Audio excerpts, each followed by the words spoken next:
Bismillahirrahmanirrahim. Surah Yusuf ayat 3. A'udzu billahi minasyaitonir rajim. Nahnu naqussu 'alaika ahsanal qasasi bima auhayna ilaika hadzal qur'an wa in kunta min qablihi laminal ghafilin. Dalam tafsir Jalalain ini disebutkan bahwa nahnu ini artinya kami. Kami itu Allah. Kami Allah naqussu 'alaika, menceritakan kepadamu Muhammad, ya, menceritakan ahsanal qasasi, jadi menceritakan sebaik-baik cerita untuk menjadi bahan pelajaran buat kita semuanya.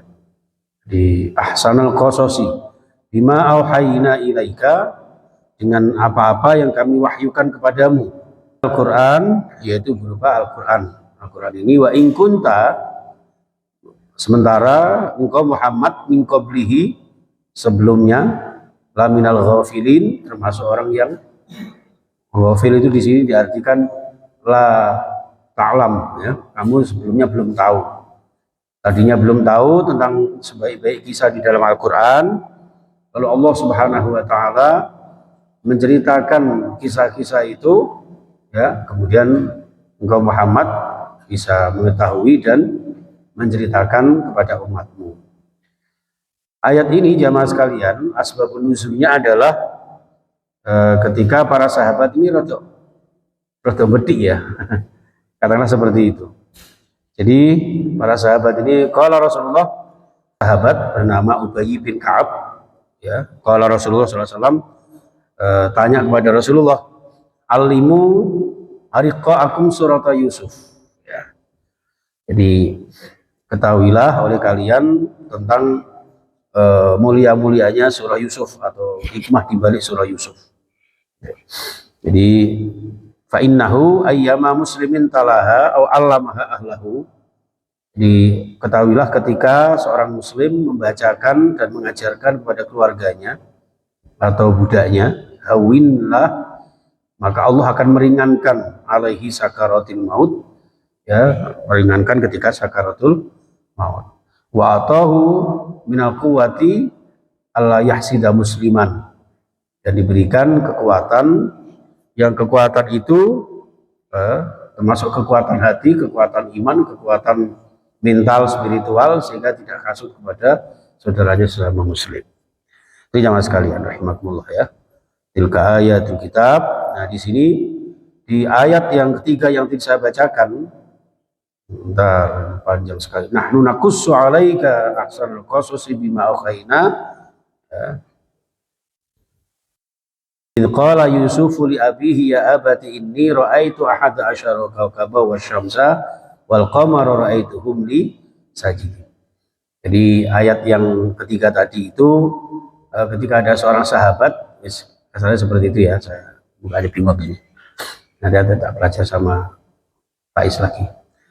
Jadi waktu itu para sahabat itu merasa bosan. Ya Rasul, saya kok bosan, ya, Mbok ya tolong jenengan ceritakan kisah-kisah yang barangkali tercantum di Al-Quran. Nah, waktu itu Rasulullah kan tidak tahu, belum pernah dikasih wahyu tentang kisah Al-Quran. Maka kemudian bi'ihaina Allah memberikan wahyu kepada Nabi Muhammad berupa kisah-kisah itu. Maka di sini wa in kunta min qablihi laminal ghafilin. Dan dilalah pas awal cerita ini jamaah sekalian, pas awal kisah ini, di ayat 4 ini, idz qala, idz itu di situ ada uzkur, ya. Ingatlah Muhammad, ceritakan Muhammad ketika qala Yusuf, Nabi Yusuf mengatakan li abihi, kepada ayahnya, ya abati. Ya abati itu tadinya ya abi, abah, ya. Abah itu tak marfutoh, kemudian dikasih ya mutakalim, itu di tafsirnya seperti itu. Ya abihi, ya abati, ya, wahai abahku, inni ra'aitu ahada asyara kawkaba wasyamsa wal qamara ra'aituhum li sajidin. Inni, saat temen ingsun, saya Yusuf, ra'aitu, dalam mimpi saya itu melihat ahada asyara, 11 kaukaban bintang, 11 bintang, wasyamsa ditambah lagi dengan matahari, wal qamara dan satu rembulan. Di dalam mimpinya itu melihat satu matahari, satu rembulan dan 11 bintang. Ini mimpinya Nabi Yusuf. Ra'aituhum ya abah, ayah, papa, ya. Jangan apa, papi ya. Apa gitulah ya. Saya itu melihat 11 bintang, satu matahari, satu bulan itu semuanya li kepada saya sajidin, mereka bersujud. Jadi mereka ini bersujud. Dari ayat ini jamaah sekalian didukung dengan ayat yang lain, termasuk di ayat 100 itu di tafsir Jalalain Ibnu Katsir disebutkan ternyata 11 orang 11 bintang ini adalah lambang 11 saudaranya Nabi Yusuf. Jadi 12 bersaudara itu laki-laki semua. Laki-laki semua. Nah, termasuk Nabi Yusuf. Nah, 11 bintang ini ditambah dengan matahari dan rembulan.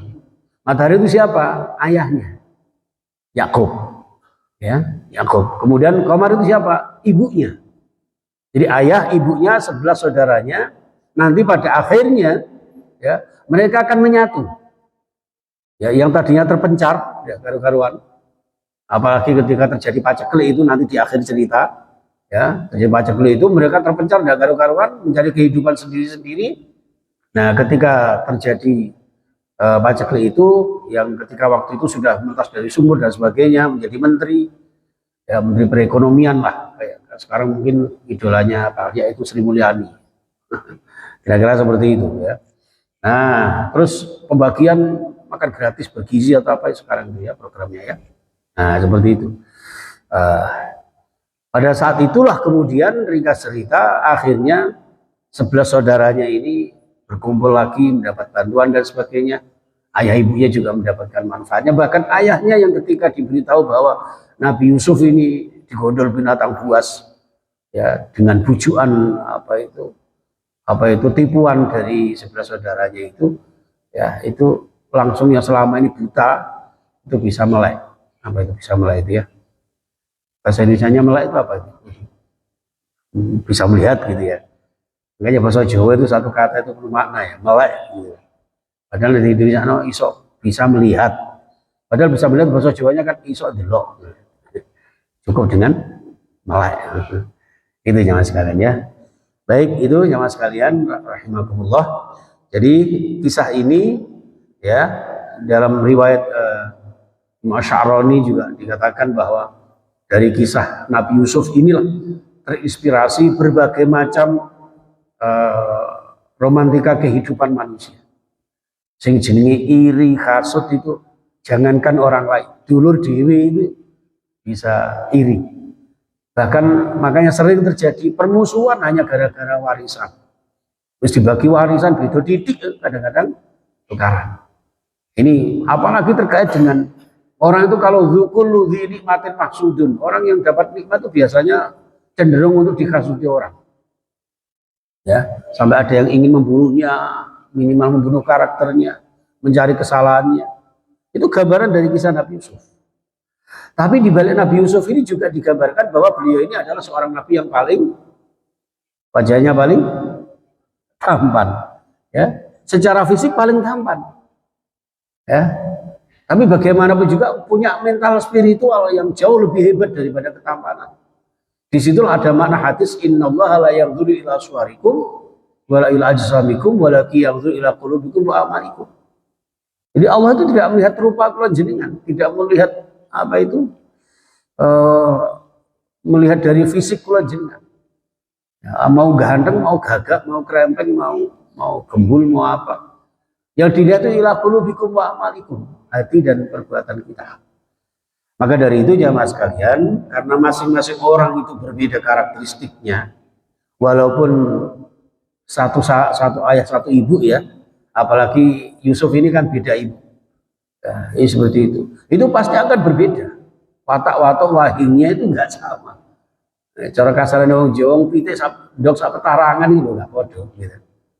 Ngerti itu. Maka di sini kemudian seorang ayah yang bijaksana, qala, ya, Yakub mengatakan, ya bunayya, ya anakku Yusuf, la taqsus. Nah, jangan kamu ceritakan. ru'yaka mimpimu ala ikhwatika kepada saudara-saudaramu. Ini juga gambaran pada kula jenengan. Jangan mudah menceritakan hal-hal yang terkait dengan rahasia. Nanti takutnya itu orang akan mentakwilkan, menafsirkan dengan berbagai macam asumsinya.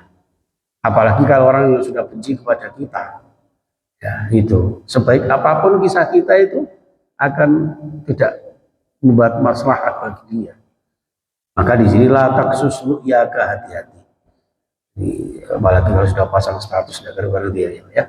Fayakidu laka kaita. Hati-hati kalau sampean cerita ambek dulur-dulurmu, bisa-bisa mereka akan berupaya bagaimana mencelakaimu. Mereka akan membuat siasat bagaimana akan membuat rekodoyo yang apa itu siasat yang benar-benar licik ya. Kasarnya seperti itu padamu. Kenapa? Karena mereka dipengaruhi setan. Ya. Orang itu kalau sudah nafsunya tidak nafsu yang bersih, ya, dibingkai dengan hati yang suci itu bisa jadi nanti akan ketempelan, ya, ketempelan setan kasarnya. Inna syaitana lil insani aduwwun mubin. Sesungguhnya setan itu adalah musuh bagi manusia yang nyata.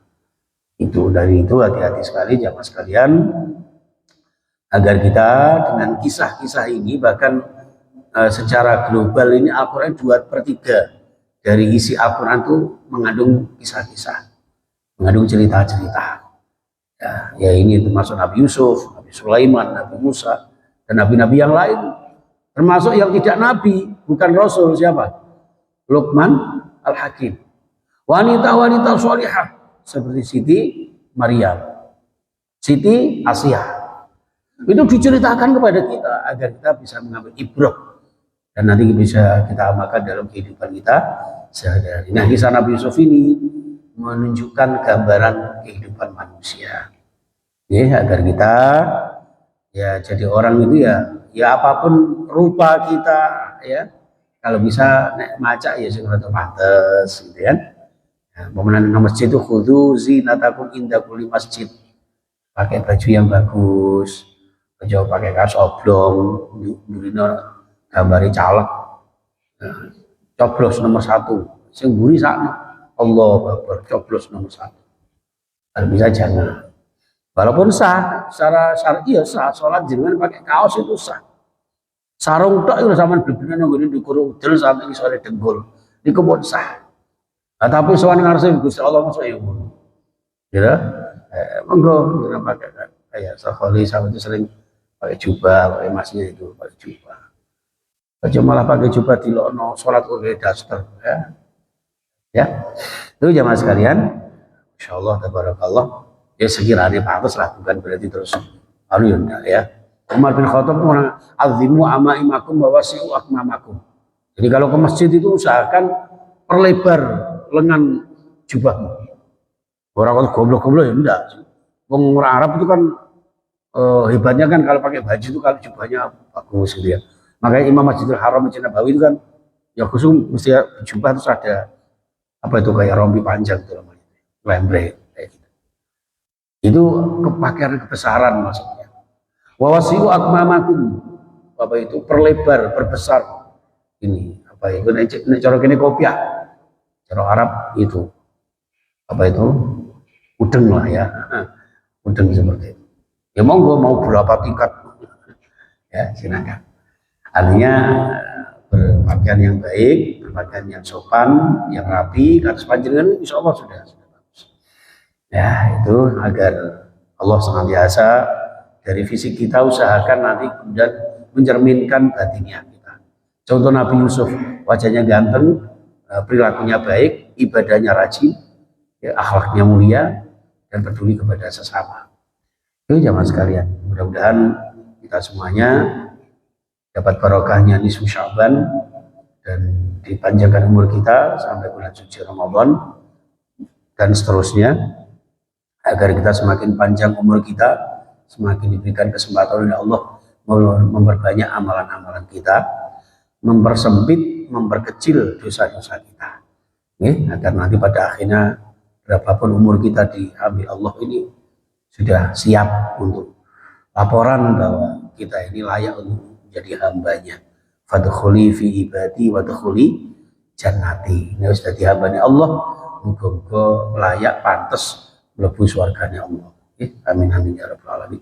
Bismillahirrahmanirrahim. Allahumma shalli wa sallim wa barik ala Muhammad wa ala alihi wa sahbihi ajma'in. Alhamdulillahirabbil alamin. Hamdan syakirin ya Allah ya Rahman ya Rahim irhamna bil Qur'an. Allahumma ighfir lana wa liwalidina warhamhum kama rabbawna shighara. Allah ya Rabb, Allahumma barik lana fi Rajab wa Sya'ban wa balighna Ramadan.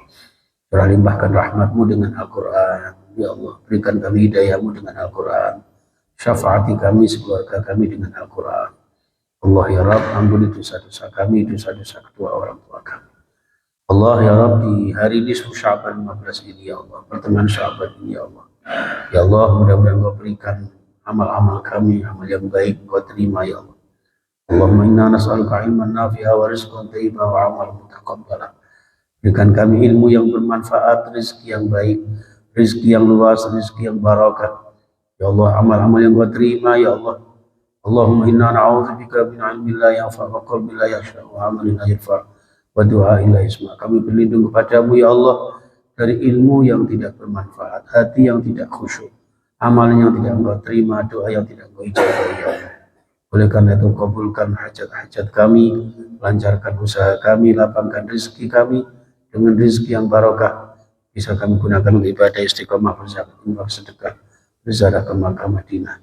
Mewujudkan keluarga yang sakinah, mawaddah, warahmah. Mendidik anak-anak kami, siswa-siswi kami yang sholih-sholihat. Ya Allah, kapanpun Panjenengan mengambil nyawa kami dalam keadaan husnul khatimah. Rabbana atina fid dunya hasanah fil akhirati hasanatan wa qina adzabannar. Walhamdulillahi rabbil alamin. Walhamdulillah subhanakallahumma wa bihamdika asyhadu an la ilaha illa anta astaghfiruka wa atubu ilaik. Assalamualaikum warahmatullahi wabarakatuh.